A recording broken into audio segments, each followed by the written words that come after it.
Boa noite, a graça e a paz do nosso Senhor e Salvador Jesus Cristo. É com imenso prazer que estamos aqui mais uma vez para estudar o panorama bíblico.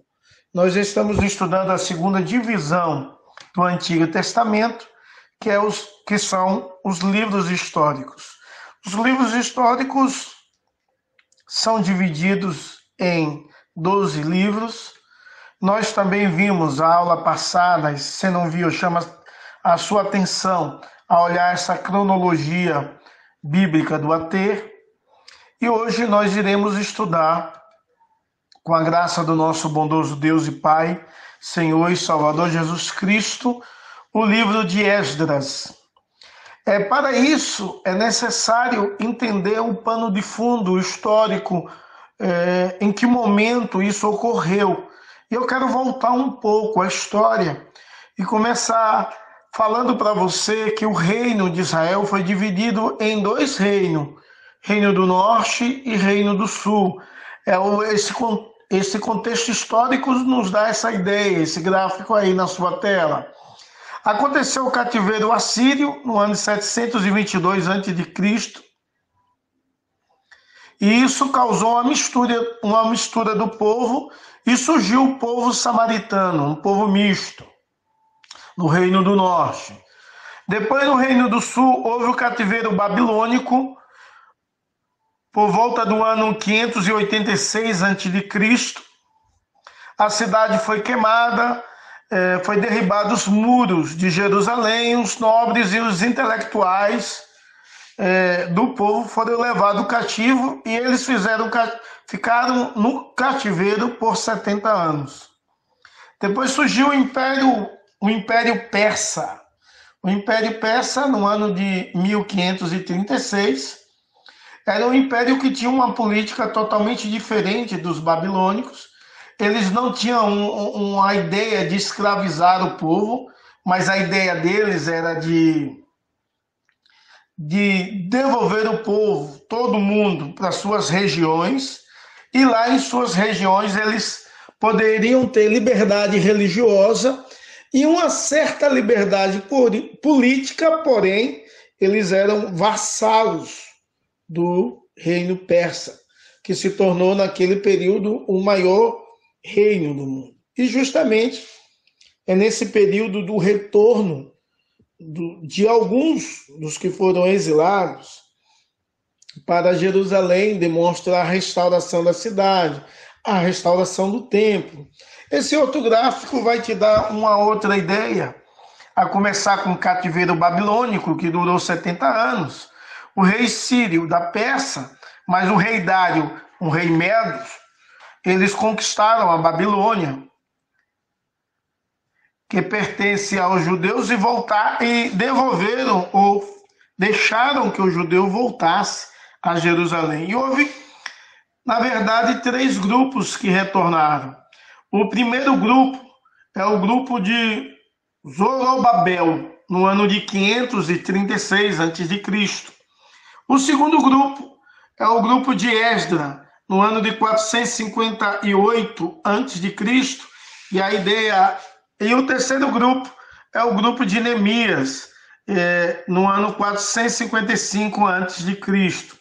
Para você entender melhor esse retorno desses 3 grupos do povo a Judá, eu quero te chamar a atenção a esse quadro.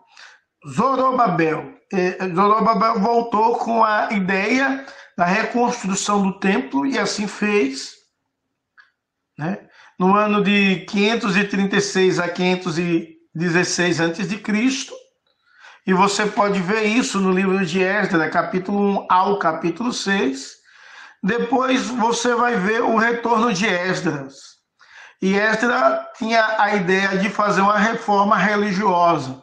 Ele veio no ano de 457 a.C., e o registro disso está em Esdras 7 a 10.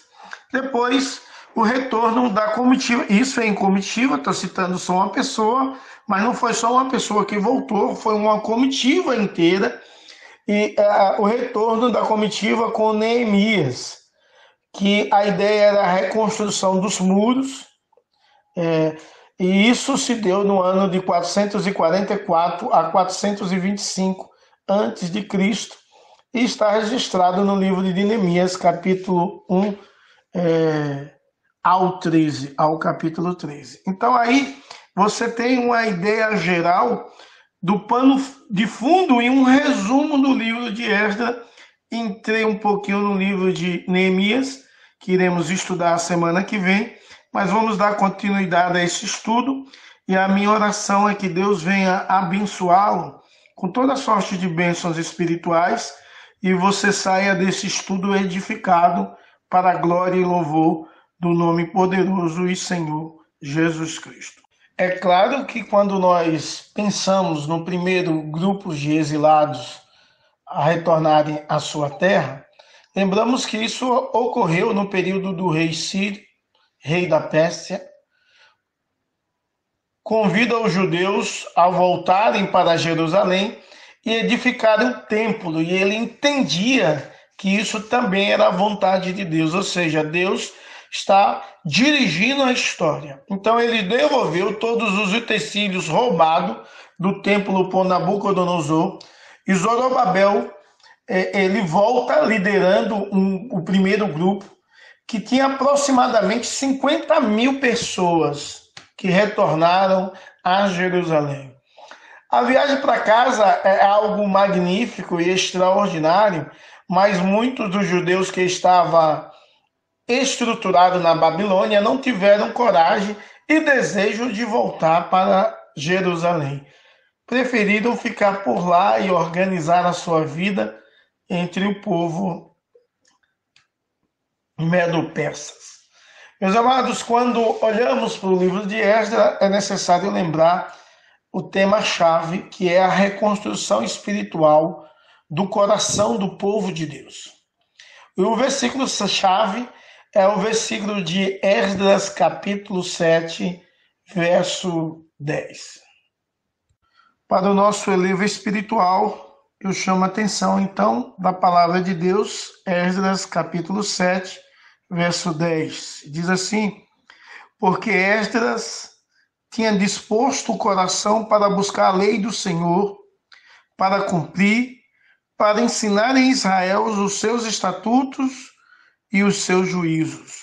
Irmãos, é muito importante entender que Esdras tinha uma disposição no seu coração, e essa disposição era para buscar a lei do Senhor, para obedecer, ou seja, cumprir a lei do Senhor e ensinar a lei do Senhor.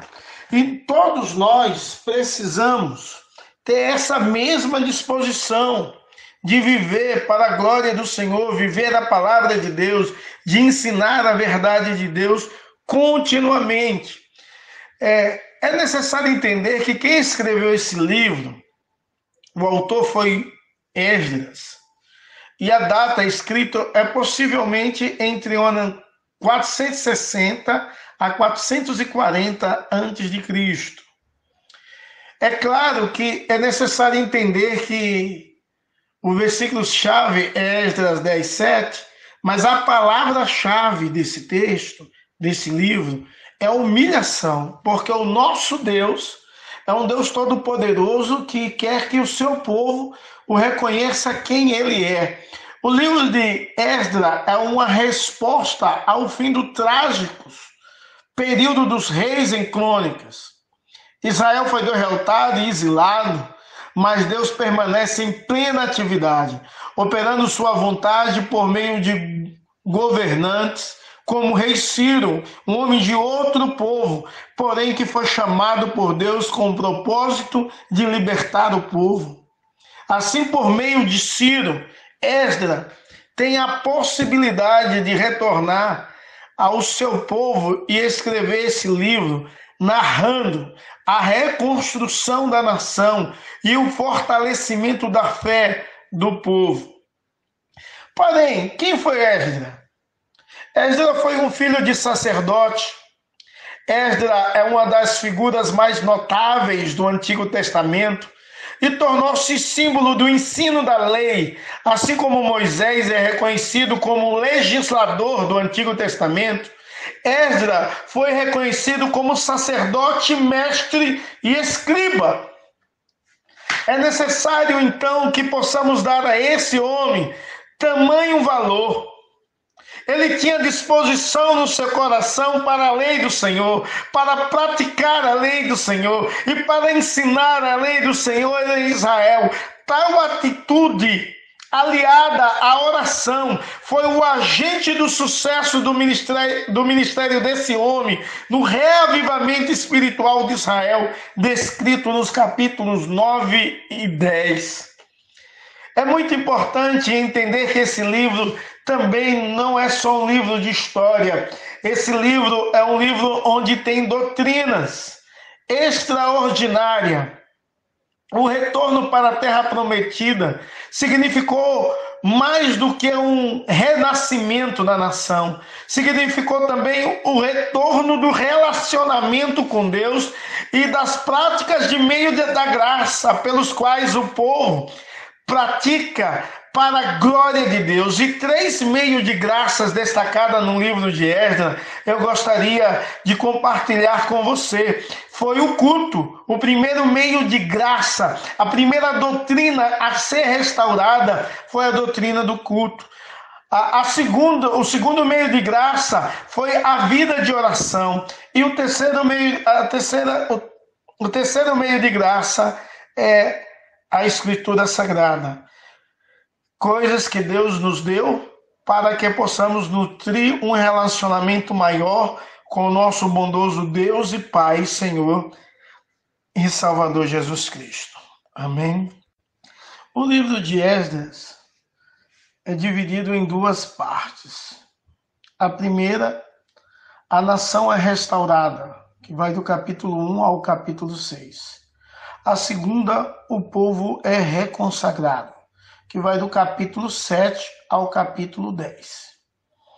Quando você observa de uma forma muito especial a respeito do primeiro grupo, Zorobabel, que vai do capítulo 1 ao 6, e a reconstrução da vida espiritual e do ministério do povo, que vai começar em Esdras, nós entendemos que a primeira divisão, que começa aí com Zorobabel, é algo extraordinário, porque marca o início de todas as coisas. E essa primeira divisão, que vai do capítulo 1 ao 6, a nação é restaurada, ela tem 2 subdivisões.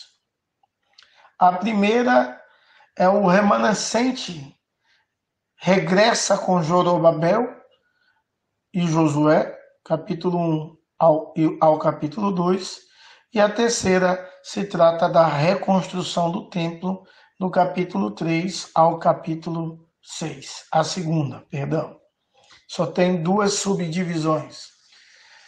Então, a segunda subdivisão, que é a reconstrução do templo, e aí pressupõe uma volta ao culto, uma volta ao princípio de oração e uma volta às Escrituras, que isso irá acontecer posteriormente.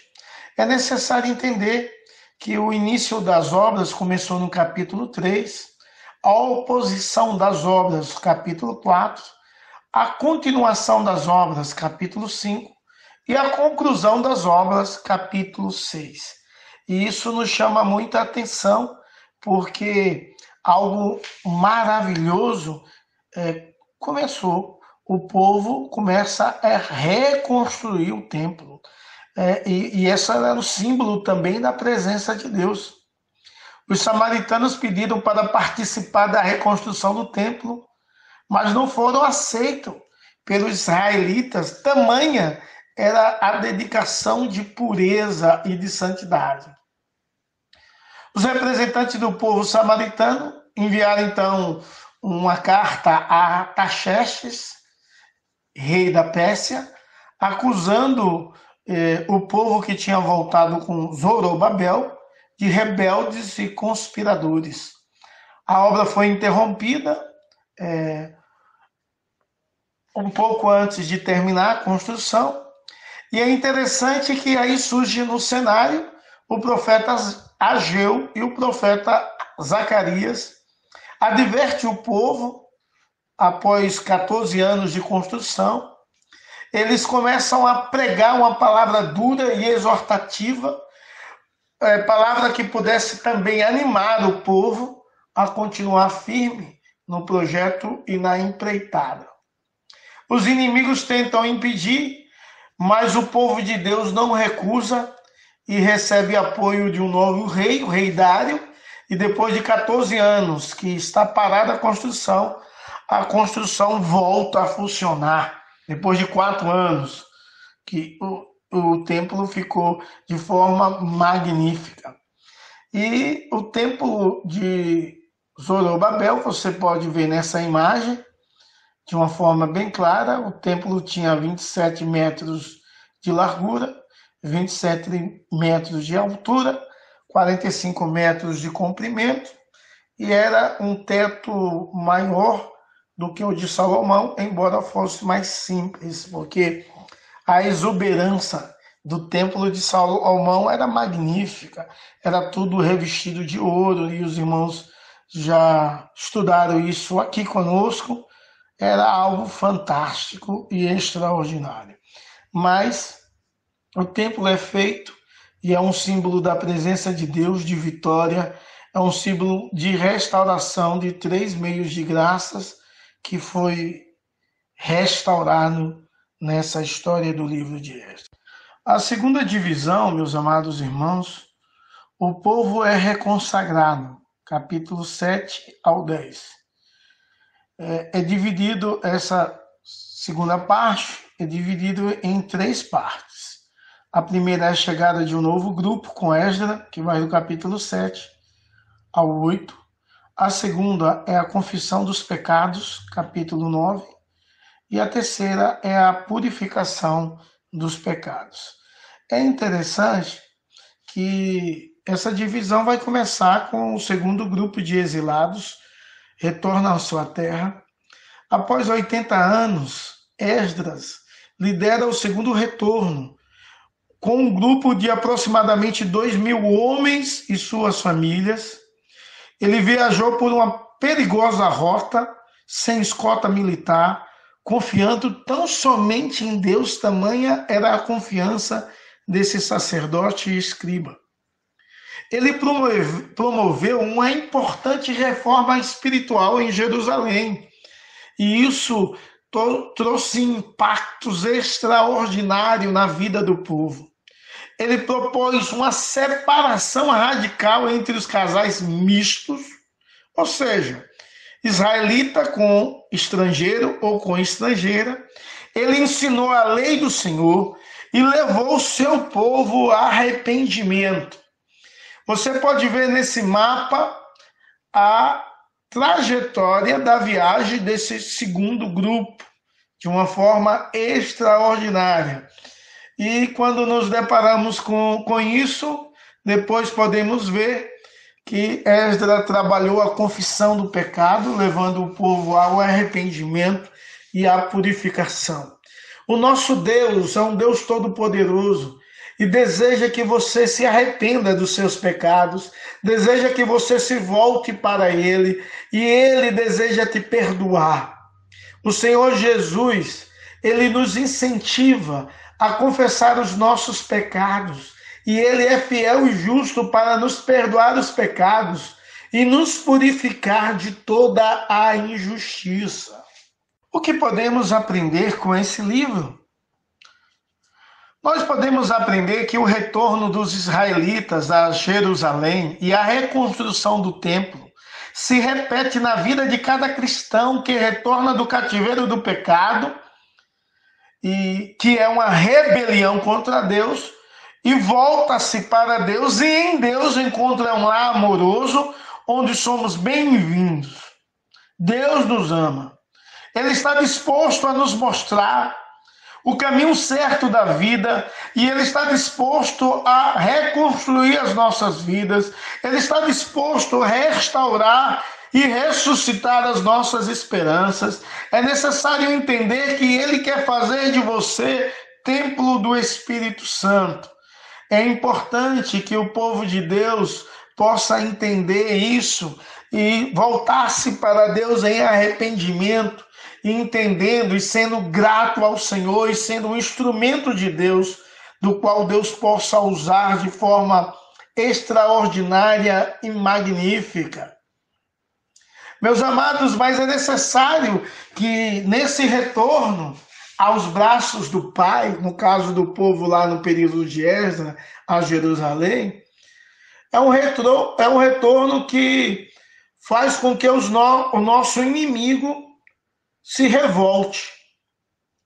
E da mesma forma que Satanás preparou estratégias para enganar e frustrar os planos do povo de Deus, e você pode ver isso em Esdras 4:2, é necessário que ele vai levantar pessoas para te enganar, como foi lá, pessoas que fingiam ter uma verdadeira vida com Cristo e uma verdadeira adoração, mas eram enganadores. E o povo de Israel e Esdras responderam a esse povo que não aceitaria ajuda.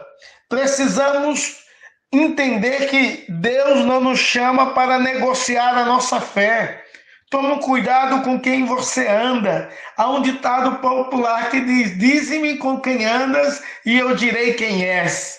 Para concluir o nosso estudo, eu quero, de uma forma bem especial, dizer que Esdras destaca como o plano de Deus para nos salvar, inclui o reconhecimento de quem somos, de nossa dependência no Senhor, e os passos para isso são claros. Devemos buscar o Senhor por meio do culto, da oração e da leitura bíblica e obediência à palavra de Deus. Porém, irmãos, nós podemos cultuar sem estar no templo. Nós podemos adorar e bendizer ao Senhor e buscar ao Senhor sem estar no culto público. Nós podemos entender que o culto, podemos buscar ao Senhor cultuando. O culto é uma maneira de viver, e eu e você precisamos viver o culto continuamente para a glória, louvor, adoração e magnificação do nosso Senhor e Salvador Jesus Cristo. Tenha uma vida de oração e leia a palavra de Deus. Certamente Deus irá abençoá-lo com toda sorte de bênçãos espirituais, porque você é um amado de Deus e Ele te chama. Ele quer fazer da sua vida templo do Espírito Santo. Amém. Deus te abençoe e até a semana que vem, se Deus quiser.